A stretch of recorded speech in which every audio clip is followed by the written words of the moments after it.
Good evening and welcome. I'm Jesse Ramdeo and this is the Weekend News here on CNC3. Thank you so much for joining us. Finance Minister Devendranath Thakur says he does not believe the recently announced adjustments increasing natural gas prices for light industrial consumers will affect TNT's export market significantly. Speaking at a press conference at UNC's headquarters, he says manufacturers will still be receiving gas at a far cheaper rate than the rest of the Caribbean despite the increase. I'm not overly concerned about the competitiveness of our product abroad. I think our TTMA manufacturers are astute enough to appreciate that NGC has to live. NGC has to generate enough revenues to get close to covering costs, and that even at the revised prices offered by NGC to the TTMA, there's a substantial level of subsidy. Now, last week, it was revealed that the NGC intends to increase the price paid by manufacturers by as much as 70% by the end of January. While the minister acknowledges the move will increase production costs, he says the onus is on manufacturers not to pass it on to the consumers. That, I think, is a conversation that TTMA has to have with its consumers. I think that there's a challenge now for businesses, including the TTMA, to look a little bit closer at their operational abilities, to look a little bit more effectively at their efficiencies and to streamline them to ensure that prices to customers do not increase. On Friday, the TTMA told its members that it approached the NGC to reconsider its position or introduce the policy shift in a more gradual and manageable manner for light industrial customers. However, NGC maintains the proposed increase aligns with the government's policy objective of ensuring the sustainability and viability of state enterprises. Trinidad and Tobago's stance following the arrest of Venezuela's ousted President Nicolas Maduro has raised questions about the country's relationship with its Caricom neighbors. But the chair of the regional bloc is pushing back against claims of division, insisting there is no accusation of wrongdoing against TNT. Therese Polo reports. Since the United States operation that led to the arrest of Nicolas Maduro, Trinidad and Tobago has found itself at the center of regional unease. While many Caribbean leaders did not endorse the move, widely criticized by experts as a breach of international law, Prime Minister Kamla Persad-Bissessar publicly welcomed Maduro's ousting. That position, coupled with her description of Caricom as an unreliable partner, fueled speculation about whether Trinidad and Tobago had been complicit. But the Caricom chair has rubbished those concerns. Well, I would say from Caricom perspective that has not been a part of our discussions or formal discussions. Whether they will come up in February or not, that would have to be seen. Speaking exclusively with CNC3 News, Dr. Drew stressed that TNT remains an important member of the bloc, but the fallout has once again exposed fault lines within Caricom, particularly over how the organization responds to major geopolitical events. Former St. Vincent and the Grenadines Prime Minister Dr. Ralph Gonsalves found Caricom's response, reaffirming its commitment to international law, to be wanting. I would have wished if that assessment had been made. But Drew defended Caricom's statement, which emphasized the need to uphold respect for sovereignty and territorial integrity. I would say clearly, I am not the Prime Minister of Caricom, nor am I the President of Caricom. I am the Chair of Caricom, who at this time coordinates and helps to reach consensus as part of how we function. And therefore, that statement is a statement that was reached by consensus, and I stand by the consensus position of Caricom. Against growing talk of a divided Caricom and even comparisons to Brexit, Drew dismissed suggestions that any member state is considering withdrawal. He argued that trade, education, security, and disaster response arrangements continue to bind the region together. He also said unity is the priority as he begins his 6-month term as chair. I would say that at this time, nobody is threatening to leave Caricom. And while Caricom is not perfect, I want all of us to reflect on how much we benefit from Caricom. And sometimes we benefit and we don't even recognize that we are benefiting from Caricom. And so I hope that this will be a moment of reflection, understanding, and instead of separating, it gives us an opportunity to dialogue, get greater understanding, and to deepen and strengthen Caricom. Drew said he hopes all regional leaders, including Prasad Bisesa, will attend Caricom's 50th regular meeting later this month in St. Kitts. He said any discussions held in caucus would be confidential and conducted with full decorum. Prasad Bisesa has not physically attended a Caricom meeting since her election victory last April.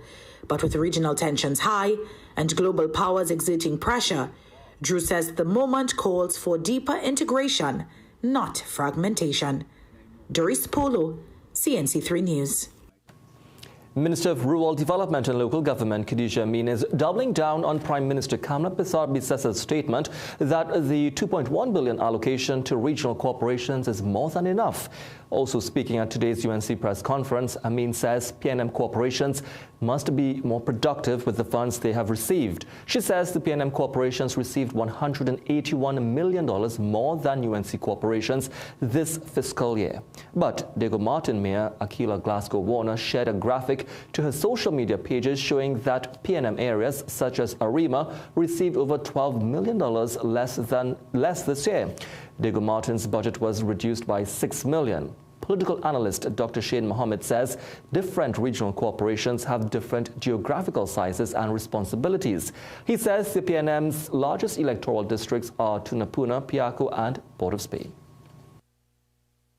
Majority of the UNC corporations that they control is in excess of 7 members or 9 members in a corporation. Pinal Debe is large, Princess Song is large, Shagonas is large, Kuva Tabaki Talparo is large, right?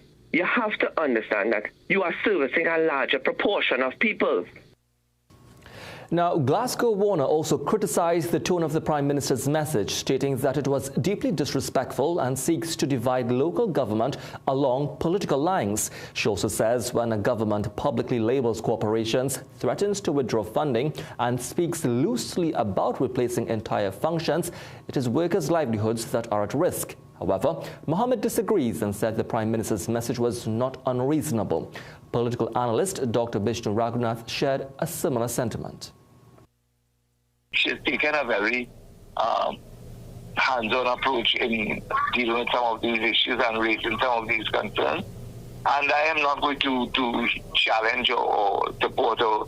But, I mean, that's her approach, and we have to work with, I mean, everybody has to work with what is being put out right there. Now, on the back of that story, today we asked citizens in Arang West if they feel that regional corporations provide value for money for taxpayers. Here's what you had to say.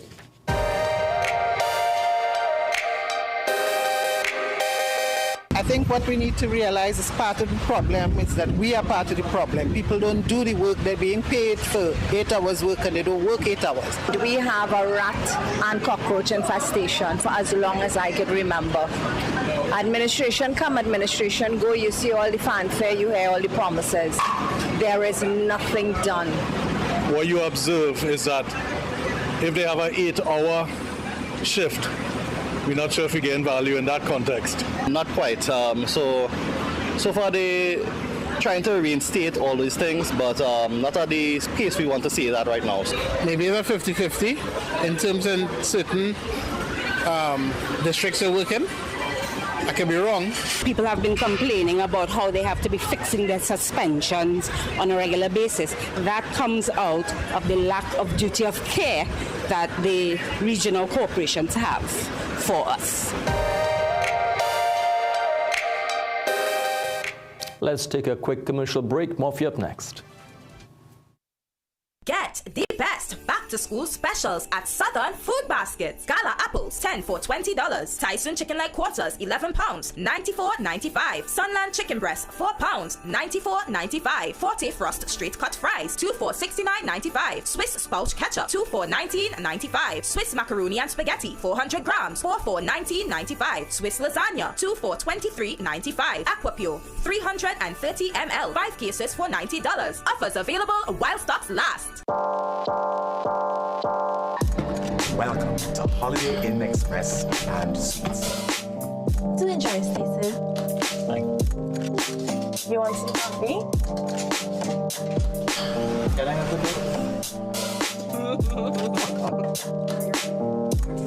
Perfect then. That's exactly what we need. Hi, the pool is this way. Whatever you're here for, we're here for you. Stay smart at the Holiday Inn Express and Suites.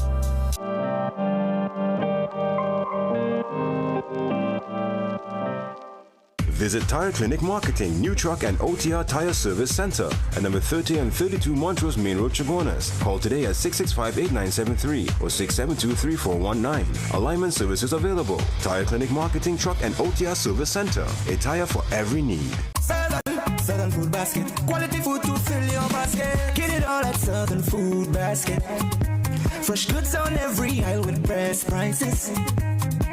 For the best market around, high quality meats pound for pound. Get the best for less, start shopping. Go to Southern Food Basket. Shopping how you like it. High quality at the best prices. Every aisle just right and special. So spend less at Southern Food Basket. Good food at great prices for sure. Come get what you're looking for.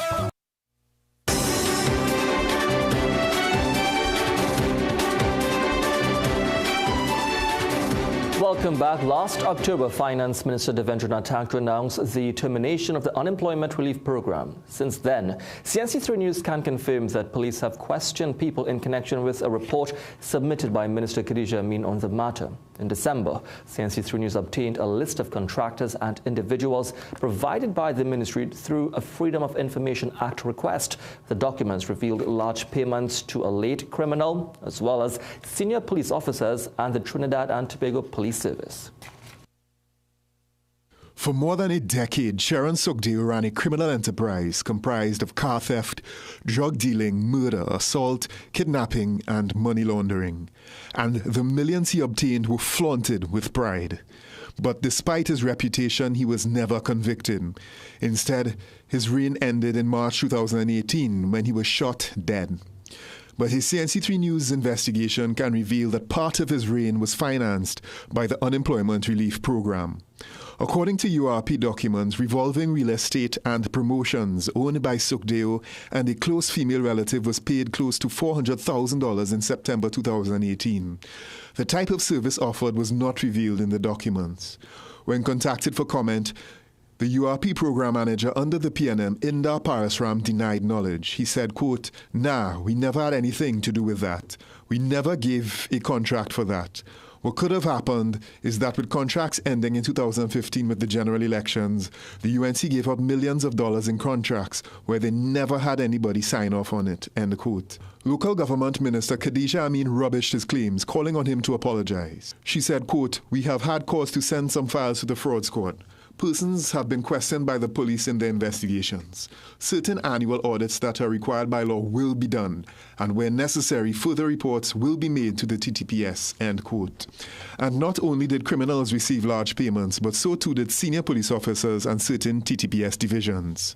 Some of the payments were listed as extra-duty work, but raised questions about possible conflict of interest. Between September 2019 and August 2022, the Northern Division, as well as 2 senior police officers attached to the Guard and Emergency Branch, received more than $2 million.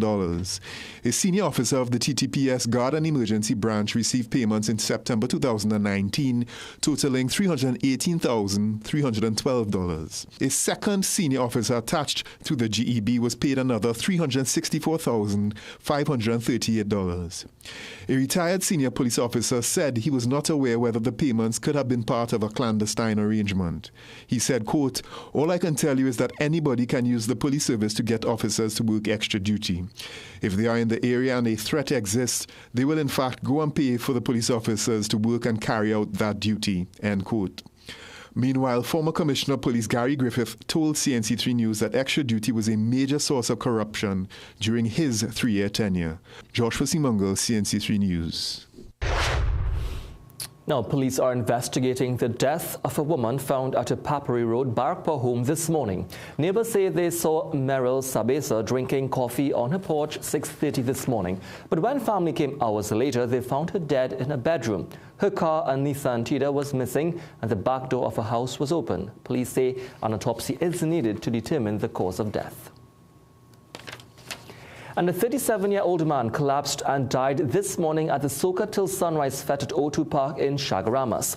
Vishal Suku suffered a seizure at 7:45 a.m. during one of the performances. Suku of Red Hill, Aruka, had been enjoying himself when he suddenly collapsed. Partygoers rushed to assist, but efforts to revive him proved futile. Emergency health services rushed Suku to the St. James Infirmary, where he was pronounced dead on arrival 1 hour later.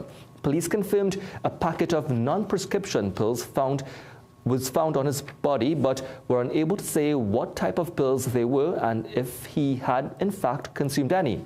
Officials have cautioned against speculating as to exactly what might have led to Suku's death and have indicated that they will be awaiting the autopsy results before proceeding.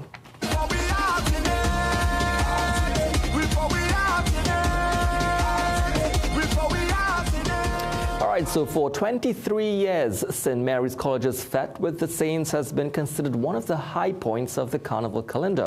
And with top soca acts, live bands and an array of food, patrons arrive at the school's sports grounds expecting a fete worth remembering. Shane Superville attended the event for this story.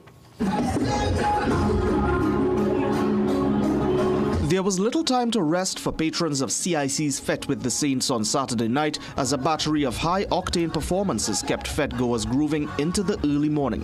Soca duo Full Blown was one of the first acts to hit the stage, performing their tracks alongside guests. CIC crowd is always a nice crowd to perform with. This is our second year in a row performing with Guest Band, so they understand us. They know when we want to drop it low to hear the crowd sing, all that kind of things, so it felt like home. But the momentum continued when Bungie Garland and Fayan Lyons performed their set. The Soca Viking and Vi Queen stirring the crowd into a frenzy with new and old songs alike. But the tempo of the night reached a fever pitch when Soca legend Super Blue took to the stage alongside Marshall to perform their hit Soca Kingdom.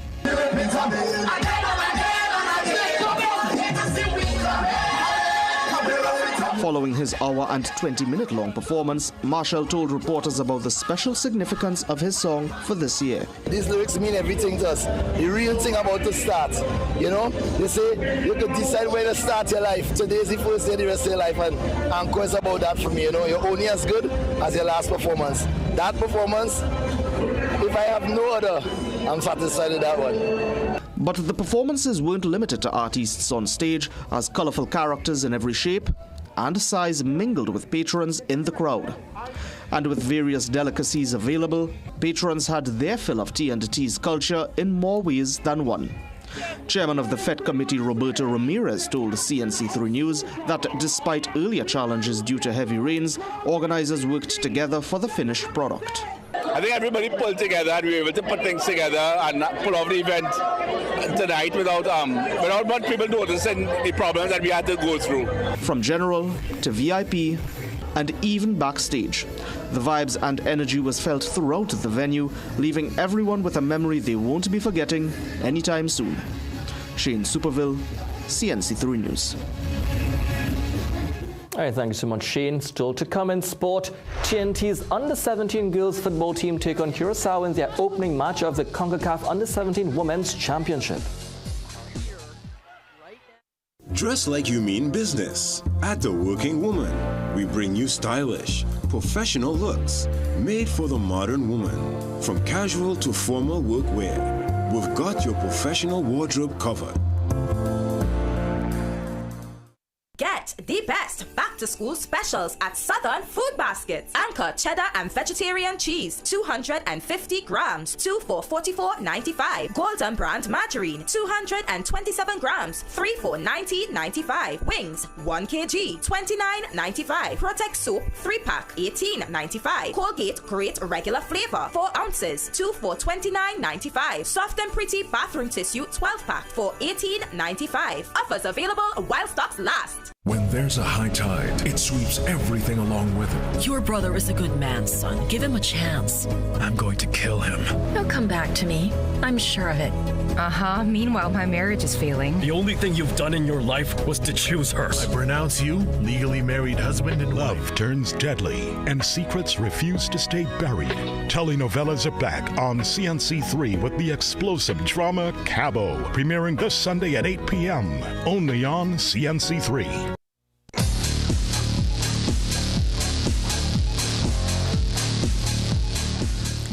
Bowling off tonight's action, West Indies made a winning start to the Super 6 stage of the ICC Under-19 Cricket World Cup, defeating Ireland in a rain-affected encounter at the High Performance Oval in Namibia today. Rajiv Suratsingh has the highlights. After winning the toss, the West Indies elected to bat and were bowled out for 226 in 47 overs. Jewel Andrew anchored the innings with a composed 66 off 82 balls, striking 4 fours and 4 sixes. He shared a crucial 67-run fourth-wicket partnership with Jonathan Van Lange, who contributed 28, helping to steady the innings after the early setbacks. Ireland's bowlers kept things tight throughout, never allowing the West Indies to fully break free. The Caribbean side lost wickets at regular intervals, slipping to 67 for 3 inside 16 overs, as they were restricted to a competitive but chaseable total.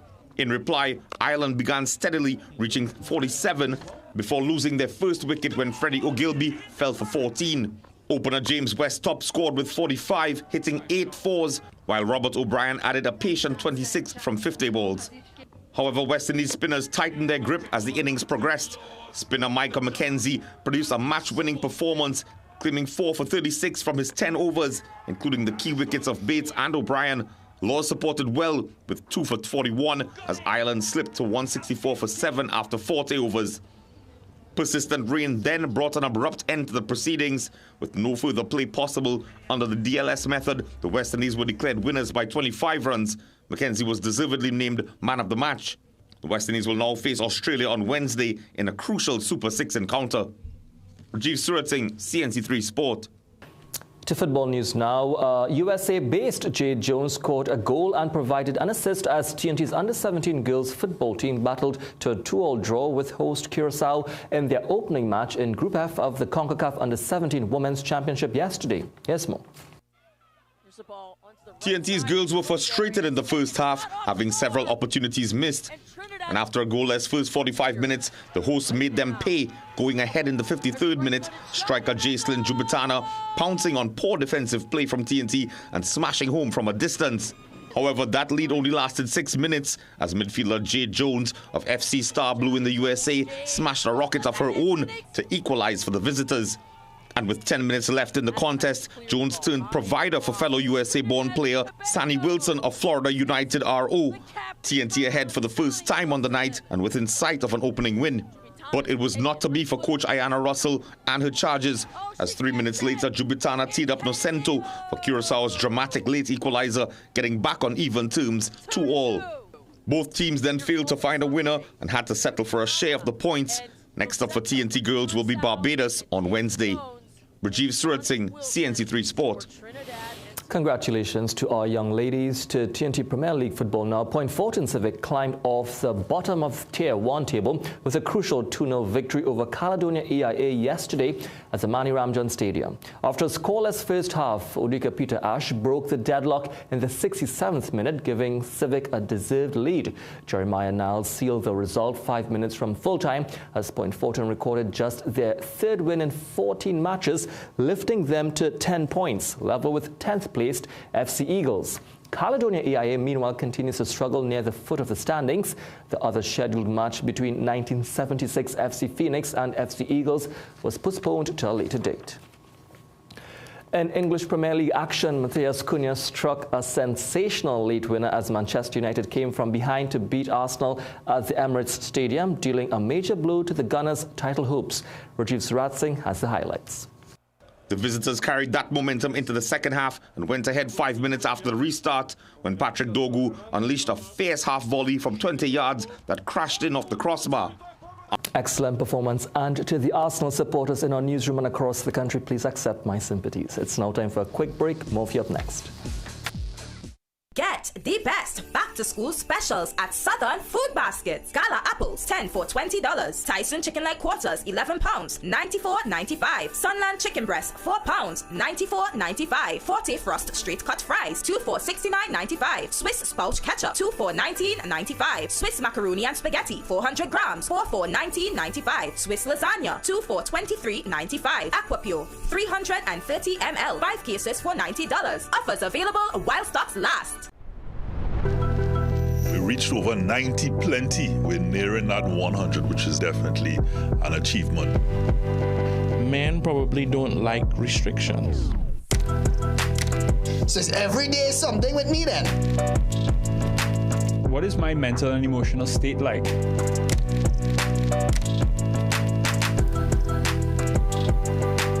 Champion mentality doesn't mean that you just say it. Yeah. You have to live it.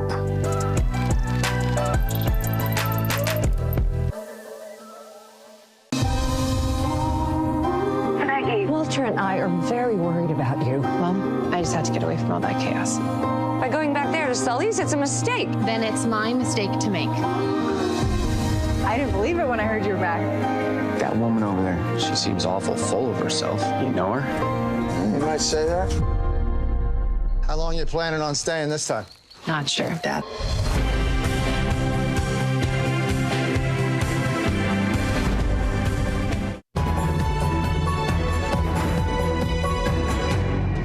Regionally, over $200 million have been raised to support Jamaica's recovery following Hurricane Melissa in 2025. The funds came from the I Love Jamaica concert series, which featured performances from top local and international artists. Organizers say the shows drew massive crowds at the home and abroad, with proceeds going toward the relief effort, which includes rebuilding and support for affected communities. Officials say the initiative shows unity and national pride as Jamaica continues the long road to recovery.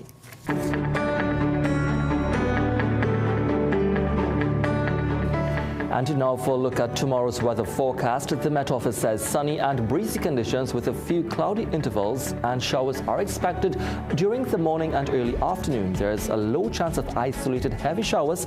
Fair conditions are expected overnight with gusty winds possible near showers. A mild concentration of Saharan dust remains in the atmosphere, and sensitive individuals are advised to take necessary precautions. Tomorrow's maximum forecast temperature in Trinidad is 30 degrees, while Tobago will experience a high of 31 degrees Celsius.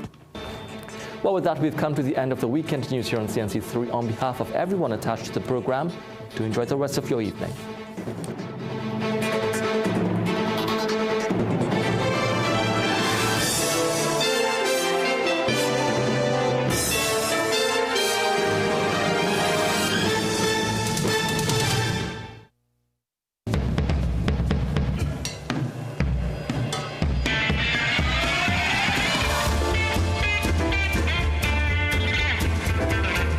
You're watching CNC3.